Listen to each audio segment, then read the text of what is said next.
Hello everyone, Mr. Creepy as Hell here. Before we get started with this video, if you haven't already, please subscribe to my YouTube channel. Make sure you cut on all notification bells as well to make sure you get notified whenever I release a new video. Also, if you enjoy this video, please like and share. It really helps me out. And one more thing, when you're watching my videos, make sure you keep all the lights on.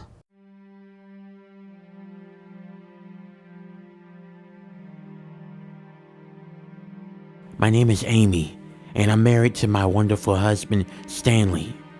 We always wanted to be parents, but 7 years ago we found out that I was unable to get pregnant, and it really tore me apart.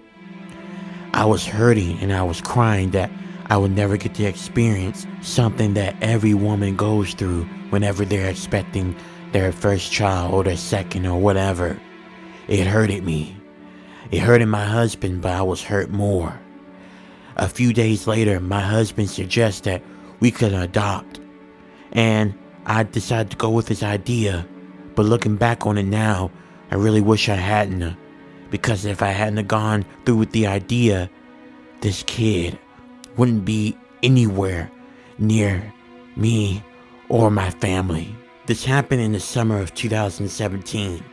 Me and my husband were on our way to pick up a child that we decided to adopt and let him become our son. His name was Andy, and he was a really sweet, kind boy. But I noticed one thing. When me and my husband came and picked up our newly adopted son, when we got to a facility, all the workers there were standing with Andy, our newly adopted son. Everyone was happy for us, except one worker, and I still remember this. It was a warning that she gave off, something she said, and I should have, to this day, asked it more questions and asked her what she meant by it. My husband Stanley went and took Andy to his room to pack up his stuff so he can get ready to leave with us, and that's when one of the workers came up behind me and whispered something in my ear. Miss Amy, I would just kind of keep your eyes on him, alright? Andy is different compared to the other kids here. Many people try to adopt him and they end up returning him back. I would just watch it. Make sure you don't have anything that could be used as a weapon laying around. Just keep your eyes on him and everything should be good. Okay, I said to her as I was confused by her remarks. After she got done talking to me, I went where my husband and our newly adopted son Andy was at. Stanley was almost done packing up Andy's things, and I helped them pack the remaining stuff. Afterwards, after we signed some paperwork and everything, we got ready to head to the car. My husband made sure Andy got inside the car and buckled him up, and then me and him got inside the passenger side and the driver's side, and we drove off. A few minutes later, we arrived in our house. We got out. Andy was surprised how big our house was. We were a couple that brought in good income. We made good money. Therefore, we were able to afford a really nice house. Once we got inside, we helped Andy unpack his stuff, and we showed him to his room. He didn't say much. He was very quiet. I can probably understand why he was quiet. He was thinking that eventually we were going to give up on him and give him back to the foster care facility, but that wasn't the case. I understood him though. He's been in and out of other foster care facilities and thought that he had families that would love him forever, only for them to return him back there. It probably broke his heart, and it made me feel really sorry for him. I wanted to prove to him that me and my husband were going to take care of him, and that we were going to be his family forever, his mom and dad. A few days later, once my son got settled in, everything seemed alright. But it wasn't until a month later, that's when things started to become very strange, and that's when I started to notice things, especially about Andy. This happened at around 4 o'clock in the morning. I was asleep. My husband was up early because he was getting ready to head off to work. I remember I was sleeping, and then all of a sudden I jolted awake.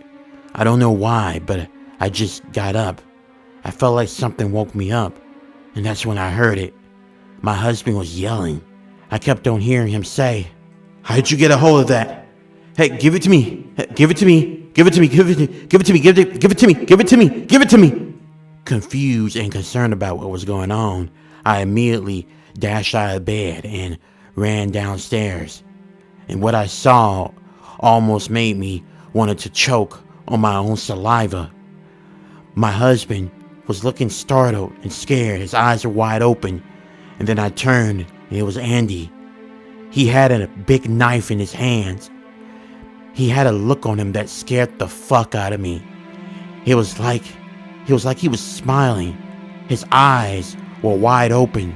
There was something about Andy's facial expression that, to me, didn't feel like it belonged on a child's face. I slowly walked in, and I asked him, "Andy, sweetheart, just give Daddy the knife, okay? Come on." "Okay, I tell you what, let me take it from you, okay? I'm gonna walk towards you slowly, okay? I'm gonna take the knife away from you, okay? Okay, it's not safe. Knives are dangerous. You can hurt yourself. Give it to me. Give it to me. There you go." After a couple of minutes of convincing, Andy gave the knife to me, and I looked at him with concern, and I asked him, "Andy, what were you doing with the knife, sweetheart? This is very dangerous. You can hurt yourself. You want to explain to us why you had a knife with you?" "I don't know. I don't know." "It's all right, Andy. Just go back upstairs and go to sleep. We'll talk about this more later today." After Andy went upstairs, that's when Stanley told me what happened. He was just making coffee, and he was about to get ready to leave out the door when he turned around and saw Andy just standing there with that crazy smile and the wide eyes. He said that it scared the fuck out of him, that he didn't think a kid was capable of making that type of face. It scared him. He almost thought the kid was going to come at him with a knife, so he ended up yelling out of fear. And that's what I heard when I was upstairs. A few days later, more strange things started happening, including on 2 separate occasions, we caught Andy with a knife again. It kept on happening. Not to mention, we would always come upstairs and hear him talk to himself. But it was that particular day. It was September, and I remember it like it was yesterday. It was one of the worst days and one of the most creepiest things to happen. And we don't know how to explain this, and I still have nightmares about this. I was doing remote work on my laptop. My husband was going to be home within an hour. As I was working, I heard noises coming from Andy's room. It sounded like he was laughing, but it didn't sound like him. It sounded like a different person. Getting scared and worried, I stopped what I was doing and I walked upstairs to his room. As I got closer, I can hear him in there whispering to himself, and he was laughing. It was strange. And then I noticed something else. I smelled something. It smelled like smoke. I tried to open up Andy's door, but it was locked. I couldn't get in, which was strange because there wasn't a lock on his door. I banged on the door, trying to get his attention. "Andy, you gotta open up the door. There's smoke. I can smell it. I want to get you out of there. Come on, sweetheart, open up the door for mommy." But there was no reply. I called my husband and I told him about what was going on. And he texted me, told me that he's leaving right now and he should be on his way in about 15 minutes. He'll try to move as quickly as possible. After I got off the phone with him, I knocked on Andy's door again, but his door was still locked. I kept banging on his door. Eventually 15 minutes had passed and my husband came running upstairs. He told me to stand back as he rammed the door open. And when he rammed it open, what we saw in Andy's room still haunts me and my husband to this day. In his room, it looked to be some sort of pentagram that was drawn all over his room. There were candles everywhere. That was a shocker, but the shocker is what we saw happen to Andy. Andy was just standing in the middle of the room with his back turned against us. My husband walked slowly over there towards him. Andy, buddy, I'm just gonna come over here, okay? I just wanna make sure you're alright. Daddy's coming. Alright? I just wanna get the hell away from me. Go. Now! My husband nearly fell to the floor. Our son, his voice, something was different about it. It had a heavy tone to his voice. It didn't sound like him. It sounded like another person was coming out of our son. And then our son, Andy, began to change. His bones were popping and moving in impossible ways. His limbs were twisting, and then he began to grow. His limbs were growing. His whole body was changing. And then we saw horns protruding out of his head. Wings began to form from the back of what we thought was our son. And then this person, whoever it was no longer our son. It turned around and let off a really horrifying growl. And then it jumped out of the window and flew off. Me and my husband did not know how to react. We were shell-shocked. The only thing we did was pack up our stuff, wherever we could pack up, and we got the fuck out of the house. About almost a month later, me and my husband Stanley got back in our house, and we packed up everything, and we sold our house. Now, about Andy, we couldn't find him. We tried to put in a missing persons report, but nothing. We told them that Andy just was missing, but a lot of people didn't believe us. We didn't know what to do. How could we explain to them about what happened? No one would believe us. And so we decided to hide a bit and go to a different town where we wouldn't be chastised about what happened. Everything was alright for the first 4 years.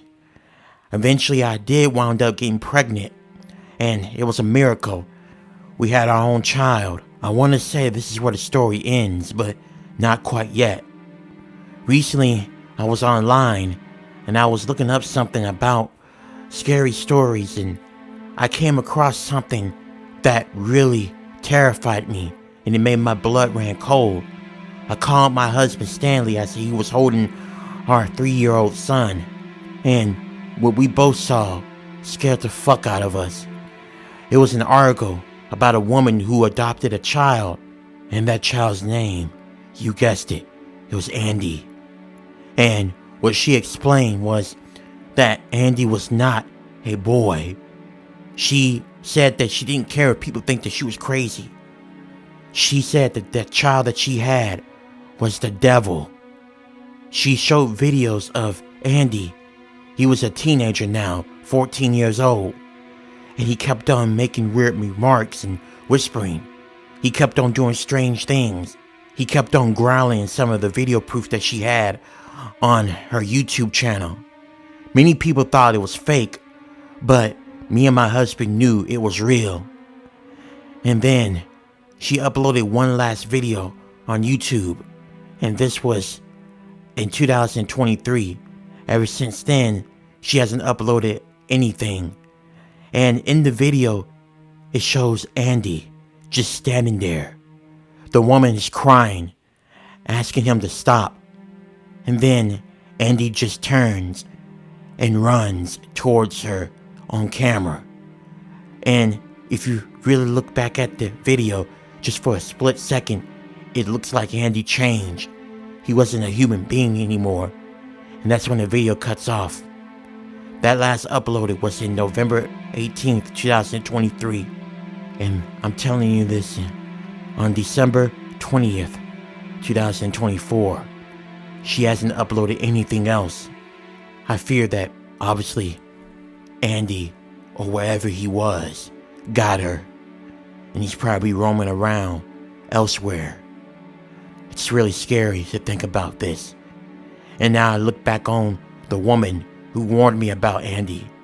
Oddly, I tried to look for her, but when I went back to that facility where we adopted Andy at, they told me that she's no longer there, and they don't know where she went.